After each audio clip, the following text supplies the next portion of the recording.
commander of the Challenger STS-51L mission. Scobie served as pilot aboard Challenger on STS-41C in April of 1984, which retrieved, repaired, and redeployed the Solar Max science satellite. He was then the commander of the ill-fated Challenger STS-51L mission in 1986. Northrop Grumman's resupply vehicle is poised to deliver roughly 4 tons of science, experiments, and equipment to the orbital outpost.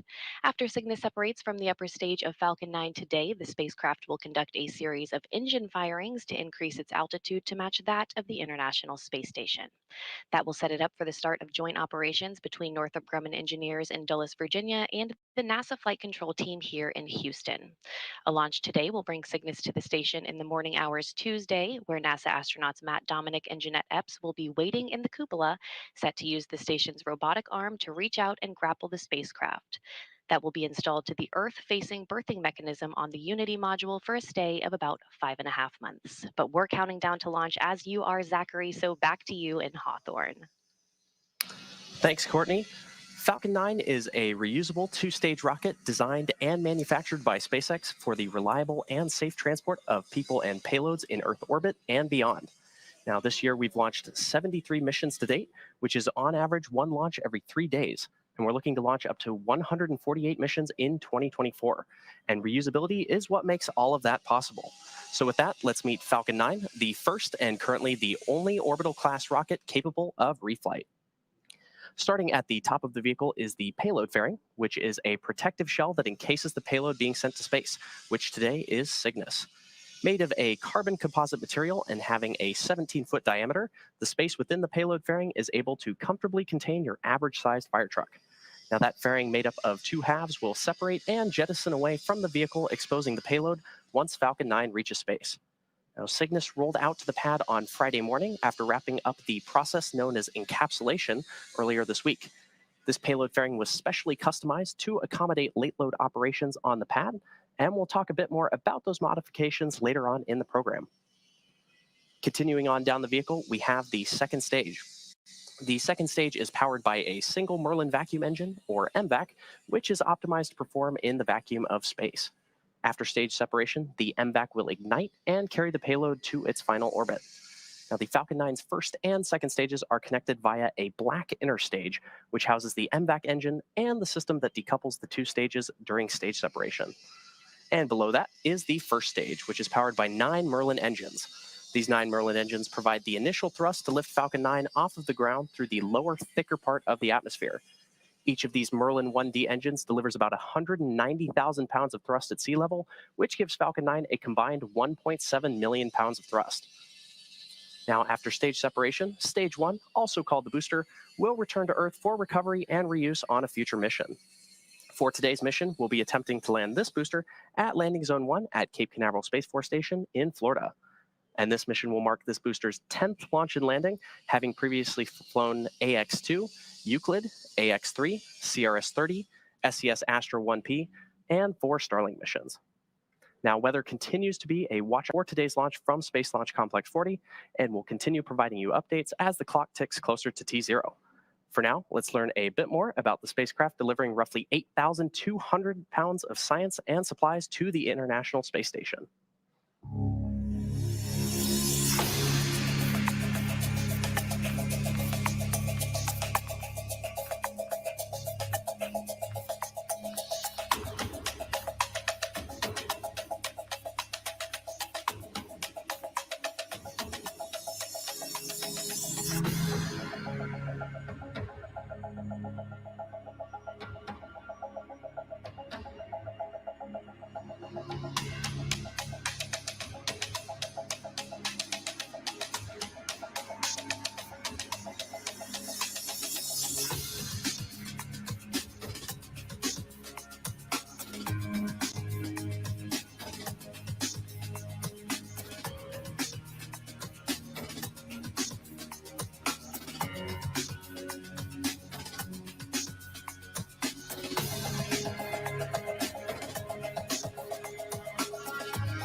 Now, in order to support Cygnus missions, SpaceX designed a custom fairing and payload transfer truck with a mobile clean room to support late load operations, which happen while the rocket is horizontal and on the pad deck. Late load refers to loading cargo in the final hours before launch and after the spacecraft has already been encapsulated within the payload fairing. Now, with 8 minutes and 24 seconds to go, we can go for launch, and we'll continue to provide updates on the weather as we get closer to T0. For now, let's head back to Courtney for a closer look at the science on today's mission. Yeah, Zachary, we are at the T-minus 8 minutes and counting to the launch of the Falcon 9 rocket and the Northrop Grumman Cygnus cargo craft, which is delivering roughly 4 tons of supplies and science experiments to the International Space Station. Now, science is the prime focus for crews living and working on the station, and today's delivery run aims to observe the development of blood vessels and engineered liver tissue, evaluate liquid and gas flow through porous media, demonstrate the production of many bloodstream and immune stem cells, and much more. Let's take a quick look at the science aboard Cygnus. Northrop Grumman is set to launch its 21st commercial resupply services mission to the International Space Station, carrying science to further NASA's missions to deep space and benefit life on Earth. A packed bed reactor will test how microgravity affects the simultaneous movement of gases and liquids. Results will aid the design of various space systems, including life support systems. Researchers will continue testing a technology to produce stem cells in space, aiming to improve outcomes for patients with certain blood diseases, autoimmune disorders, and cancers.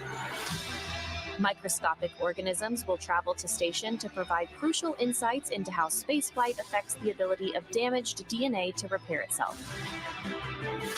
Demonstrations are educational videos demonstrating STEM topics in space for students on Earth.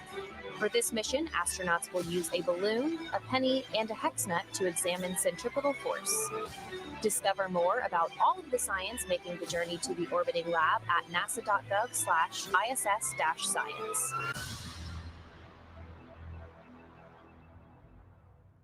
It's T-minus 6 minutes and 20 seconds, and the SpaceX team is currently working no significant issues.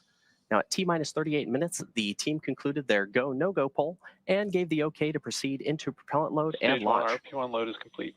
And good call out there for stage 1 RP1 loading completion. Now, at this point, that RP1 loading is complete on the Falcon 9 second stage and nearly complete on the first stage. The pre-valves between the first stage engines and the propellant tanks are open, and at the T-minus 7 minute mark, engine chill began. Liquid oxygen loading is underway on both stages and will complete at the T-minus 2 minutes to launch. We're also currently loading helium gas into both stages. Now, to make sure engine startup goes well, SpaceX performed what is called engine chill, where a small amount of the super chilled liquid oxygen flowed into the Merlin engine's turbo pumps, and this was done to avoid a thermal shock to the propulsion system when the full flow of super chilled liquid oxygen is introduced into the Falcon 9 plumbing. Cygnus is also undergoing final vehicle health checks at this moment as it prepares to go on internal battery power, all monitored by Northrop Grumman flight controllers in Dulles, Virginia. Coming up shortly, the transporter erector, or TE, will retract away from the Falcon vehicle. The TE is the large truss structure you see there next to the rocket. Falcon 9 tanks are pressing for strong back retract. And good call out there. First, we'll see the clamps open around the second stage, and then the TE will pull away from the rocket by a few degrees. At T0, ground hydraulic systems will pull the TE from about 2 degrees to 45 degrees away from Falcon 9 as it lifts off to provide clearance for the vehicle.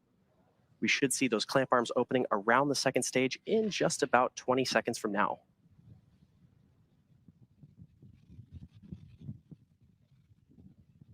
Strong back lower has started. And good call out there. Falcon 9's fuel consists of both a propellant and an oxidizer. For our Falcon vehicles, we use a refined kerosene called Rocket Propellant 1, or RP1, and liquid oxygen, or LOX. And there you can see those clamp arms opening around the Falcon 9 second stage.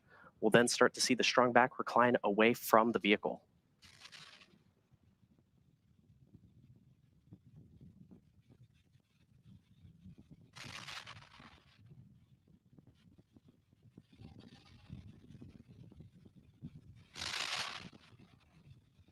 And there you can see that strong back moving away from the Falcon rocket.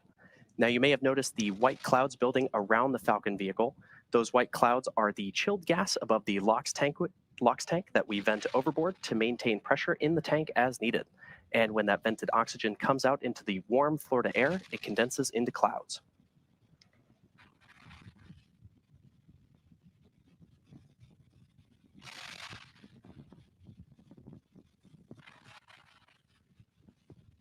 Now, as I mentioned earlier today, the booster supporting today's mission is flying for its 10th time, and a key indicator of this flight history is the soot that you might just be able to make out on the skin of the vehicle there.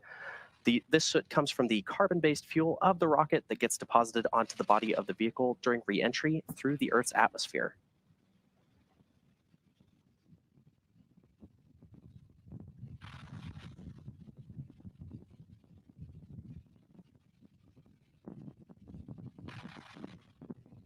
Stage 1 LOX load is complete.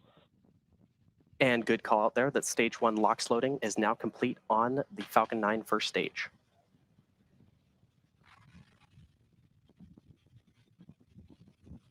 Now checkouts of the second stage thrust vector control actuators are underway. This is referred to as an engine gimbal or wiggle test. This is when SpaceX moves the nozzles ever so slightly to make sure that the guidance hardware is acceptable for flight. SpaceX does the same checkouts on the first stage engines, and that happens just seconds before ignition.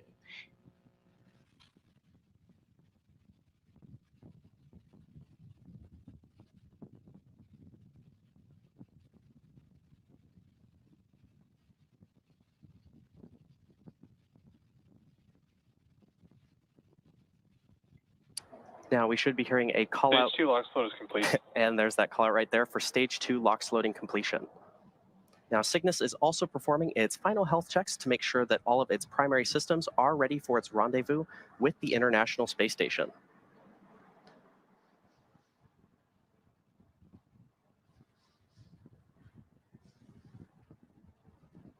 And as I mentioned earlier, those white clouds you see around the vehicle are complete. Gas launch closeouts has started. Good call out there. Those white clouds are completely normal and are just the chilled gas above the LOX tank that we vent overboard to maintain pressure in the tank as needed. Now coming up in about 15 seconds from now, we should hear the call out that Falcon 9 will be in startup, which will mean that the rocket's launch computers will have taken over the count.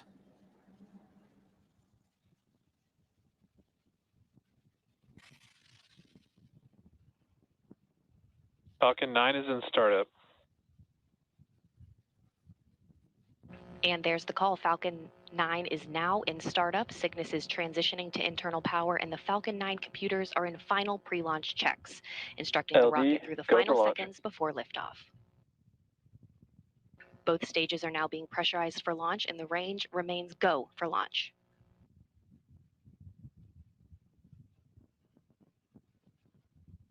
T-minus 30 seconds.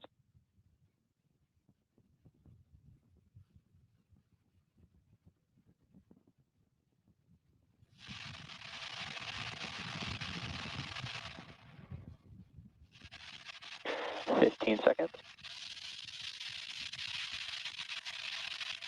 T-minus 10, 9, 8, 7, 6, 5, 4, 3, 2, 1. Ignition. Engines full power. And liftoff of Falcon 9. Go SpaceX, go Cygnus, NG-21.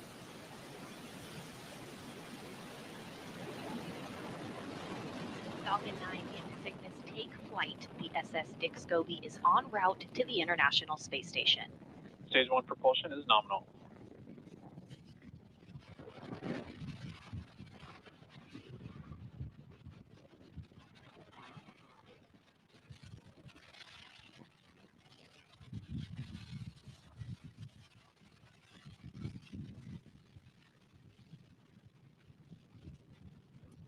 As you saw, successful liftoff from Space Launch Complex 40.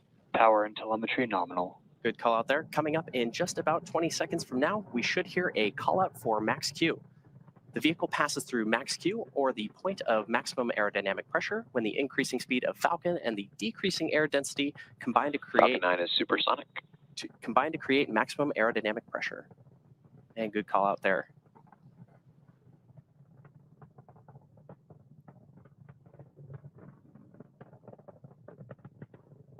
Max Q.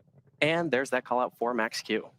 Coming up next are 5 events which will happen in rapid succession: main engine cutoff, stage separation, second engine start, boost back burn start, and then fairing separation. Main engine cutoff, or MECO, is where all 9... Chill started. Good call out there. MECO is where all 9 M1D engines on the Falcon 9 first stage shut down. This is followed by stage separation, or the separation of the first and second stages of Falcon. A few seconds later, the Merlin vacuum engine on the second stage will ignite to boost Cygnus to low Earth orbit, and this is called out as second engine start 1, or SES-1. After that, Falcon 9's first stage will... Vehicle is following a nominal trajectory. After that, Falcon 9's first stage will ignite again to orient itself to head back to land. And shortly thereafter, the 2 fairing halves will separate and expose the spacecraft to the vacuum of space. We should be hearing the first of those callouts happening in just a few moments from now.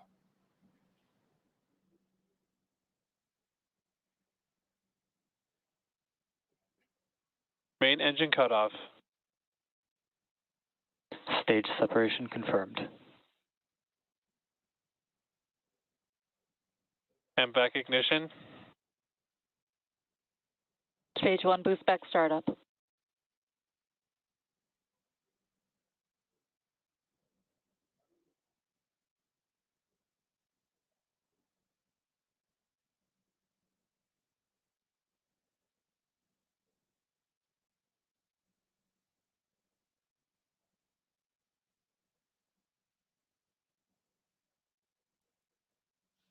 Fairing separation confirmed.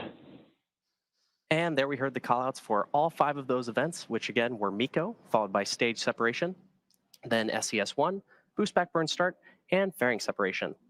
Now coming up shortly, we should hear a callout for completion of the boost back burn on the Falcon 9 first stage. This burn, which will last in total about 50 seconds, is the first of 3 burns the booster needs to go through to make its way back to landing zone 1 at Cape Canaveral Space Force Station in Florida. Boost back shutdown. And there's that call out for boost back shutdown on the Falcon 9 first stage. Now, if you're just joining us, you're watching a live Both vehicles are following nominal trajectories. Good call out there. If you're just joining us, you're watching a live webcast for NG-21, Northrop Grumman's 21st commercial resupply services mission to the International Space Station. This is SpaceX's 74th mission for 2024 and the 5th flight to the orbiting laboratory this year. Now, in order to make its way back to land today, the Falcon 9 first stage has 2 more burns to execute. Next up is the entry burn, where 3 of the Merlin engines will reignite. This helps to slow the stage down as it re-enters the upper part of the Earth's atmosphere. And following the entry burn, the booster will go through its landing burn. And this is a single engine burn that brings the vehicle's speed down rapidly in order to land back on Earth. We should be hearing the call out for that entry burn in just about 2 minutes from now. Now, during the entry burn, Falcon 9 is decelerating by firing its Merlin engines, but the rocket is still moving really fast, and this causes the vehicle to fly through Merlin's exhaust gases, or plume, which deposit a layer of soot onto the vehicle's surface. And that soot comes from the carbon-based fuel that Falcon 9 uses, and with each flight, the soot builds up a little more on the outside of the vehicle. Now, as a reminder, on the left-hand side of your screen is the Falcon 9 first stage as it makes its way back to Earth, and on the right side is the MVAC engine on the second stage currently carrying Cygnus to orbit. The Merlins on the first stage are optimized for sea level, and these achieve 190,000 pounds of thrust each during ascent and descent. Now, the MVAC engine, with a much wider nozzle, is optimized to 220,500 pounds of thrust in vacuum. You may have also noticed on the left-hand side of your screen, Falcon 9 is equipped with 4 hypersonic grid fins, which are positioned near the top of the first stage. And stage 1 is using nothing but grid fins for steering as it returns to Earth. They orient the rocket during re-entry and guide it during its descent back to Earth.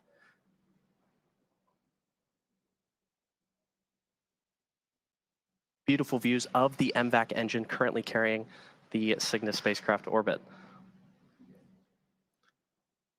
Now, with the booster on the left-hand side of your screen, you may occasionally see little white puffs, and those are nitrogen gas bursts, which are used for attitude control.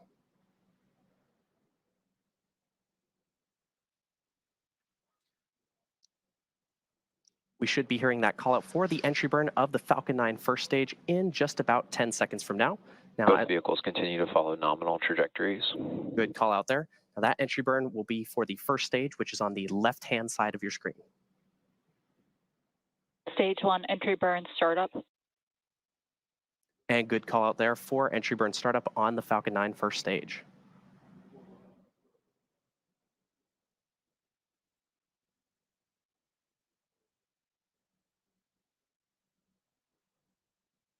Stage 1 entry burn shutdown.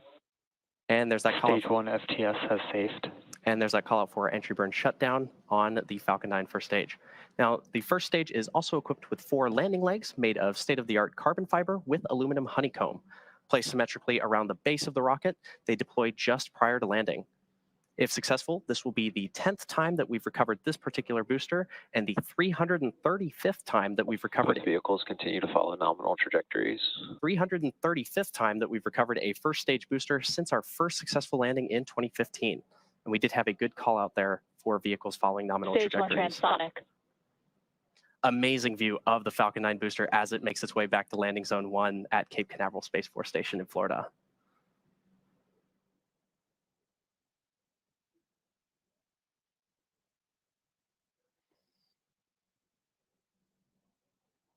Stage 1 landing burn.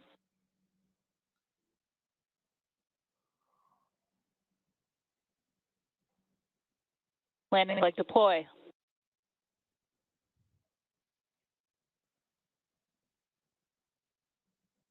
Stage 1 landing confirmed. A spectacular touchdown of our Falcon 9 booster at landing zone 1 at Cape Canaveral Space Force Station in Florida. Now again, this booster just completed its 10th flight and the 335th successful Stage 2 landing. has entered terminal guidance. 335th successful landing. Stage 2 FTS has saved. For an orbital class rocket, including both Falcon 9 and Falcon Heavy missions, and good call outs there on the nets. Now coming up at around the 8.5-minute mark, we should hear a call out for second engine cutoff 1 or SECO 1, which is when the MVAC engine on the second stage shuts down. And that'll conclude the roughly 6-minute burn by this engine needed to get Cygnus into the proper orbit for eventually intercepting the International Space Station. We should hear that call out in just a couple moments. MVAC shutdown. And there's that call out for the MVAC shutdown on the Falcon 9 second stage. We're now waiting for confirmation of good orbit. Nominal orbit insertion. And there's that call out for nominal orbital insertion. At T plus 9 minutes into the mission, and the second stage has one last major task, commanding separation of the Cygnus spacecraft just a few minutes from now. Now, for those of you just tuning in, you're watching a live webcast for NG-21, Northrop Grumman's 21st commercial resupply services mission to the International Space Station. This is SpaceX's 74th mission for 2024 and the 5th flight to the International Space Station this year. And for those of you following along, you'll know that Cygnus will be joining the Crew 8 SpaceX Dragon spacecraft, which docked with the space station earlier this year in March. Now, both Northrop Grumman and SpaceX have a long history of supporting the International Space Station with cargo missions like today's. SpaceX's first commercial resupply services, or CRS mission, CRS-1, launched in 2012 and made history by restoring America's capability to deliver and return cargo to the station. The Cygnus spacecraft has been visiting the ISS since 2013, and the first Cygnus CRS mission, Orb-1, launched in 2014. Cygnus has since then delivered more than 138,000 pounds of equipment, science experiments, and supplies to sustain the ISS astronauts under NASA's commercial resupply services contracts. Now, the most recent cargo resupply mission was SpaceX's CRS-30 mission on March 21st, 2024, delivering 6,262 pounds of scientific research, crew supplies, and hardware to the orbiting laboratory. Dragon later returned to Earth with 3,961 pounds of cargo. The CRS partnership has helped build a strong American commercial space industry that will soon take us to destinations beyond low Earth orbit. In fact, these missions are providing critical learnings that will help us develop a human presence on the Moon and Mars, which will require a steady supply of cargo missions to grow and thrive.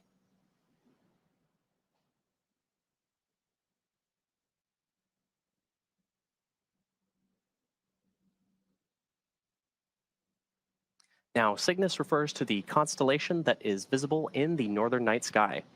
It's Northrop Grumman's tradition to name each Cygnus spacecraft in honor of an individual who has made substantial contributions to human spaceflight.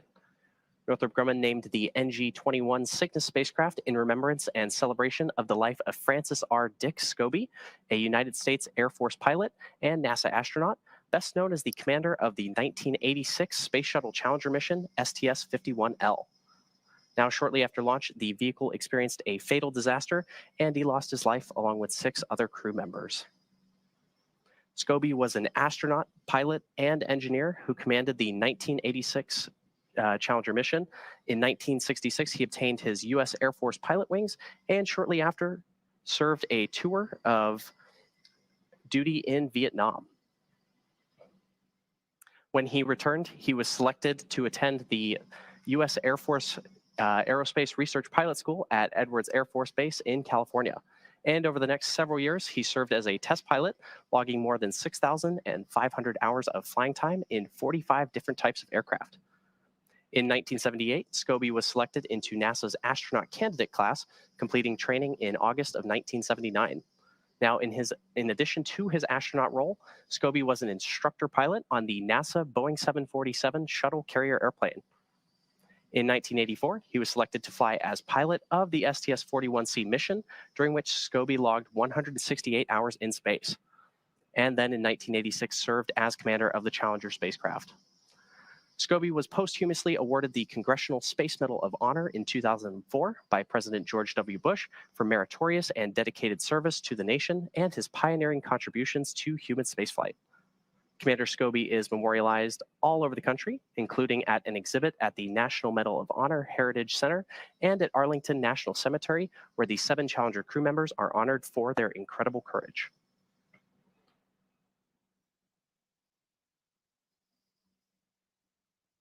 We're currently at T plus 13 minutes and 12 seconds and counting, and we're expecting to hear the call out for payload deploy at around the T plus 14 minute and 36 second mark.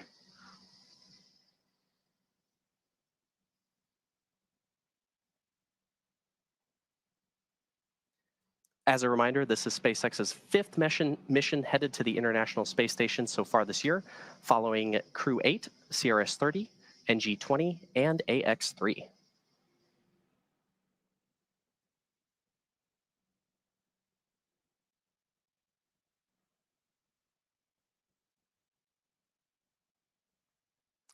Following separation, Cygnus will have a nearly 40-hour transit to the space station, where the station's Canadarm2 will grapple Cygnus and the spacecraft will attach to the Unity module's Earth-facing port for cargo unloading by the Expedition 71 crew. We should be hearing that call out for payload deployment in just about 25 seconds from now.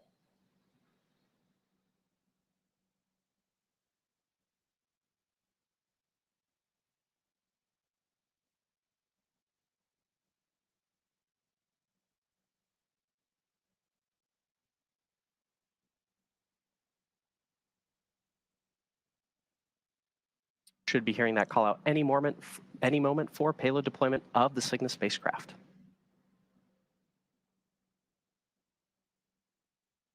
Cygnus deploy confirmed. And there you have it, a successful spacecraft separation. The Cygnus spacecraft is now on its way to the International Space Station, and as mentioned, is expected to arrive about 40 hours from now. And with successful separation, that's going to do it for me here in Hawthorne. Be sure to check spacex.com/launches for a schedule of our upcoming missions. In the meantime, Courtney, what's next for Cygnus? Thanks, Zachary, and welcome back into the International Space Station Flight Control Room here at the Johnson Space Center. Next up will be the deployment of Cygnus's solar arrays, scheduled to begin at about 2.5 hours after launch, and it should take about 48 minutes to be completed. Once those arrays are deployed, we will provide an update on the station blog with the latest news. But joining me now on the phone is Bill Spetch, the Operations Integration Manager for the International Space Station program. Bill, thanks for joining us. And how significant was today's launch as partners collaborated to send Cygnus on its way to the station? I will tell you, today's launch is very significant, as all of our missions to the ISS are. Each mission delivers critical resupply items to the vehicle: food, water, critical spares. But most significantly, it delivers the hardware and samples to conduct the groundbreaking science that is only possible on the ISS. It is amazing as I reflect back on the previous 20 Cygnus vehicle launches to see just how much capability has been added to the vehicle to support the ISS mission.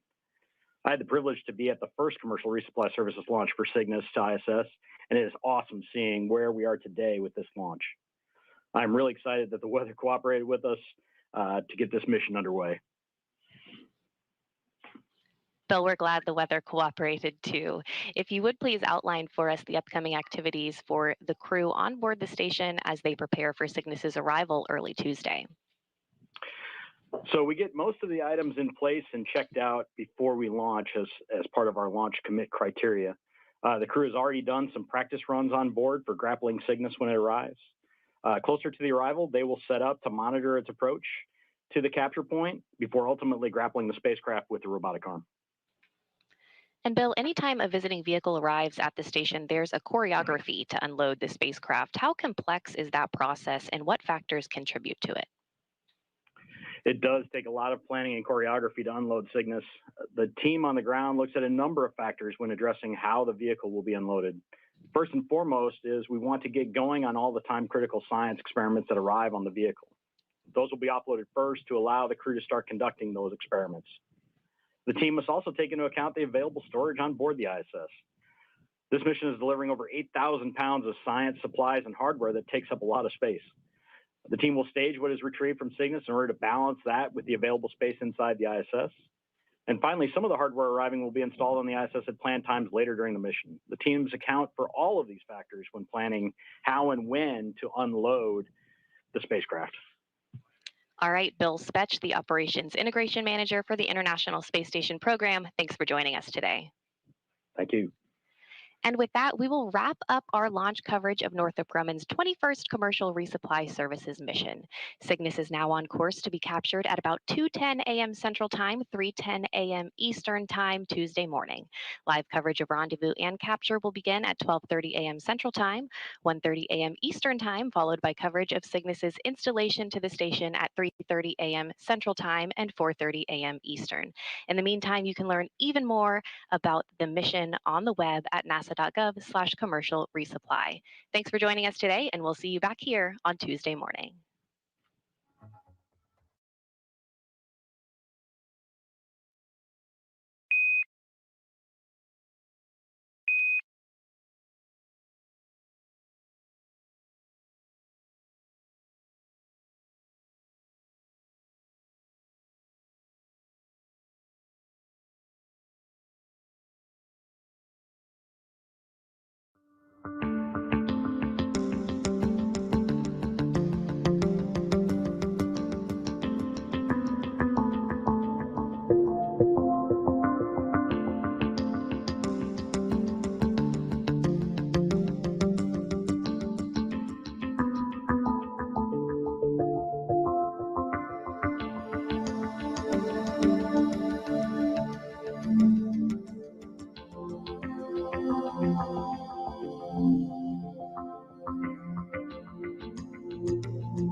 During the mission, the team's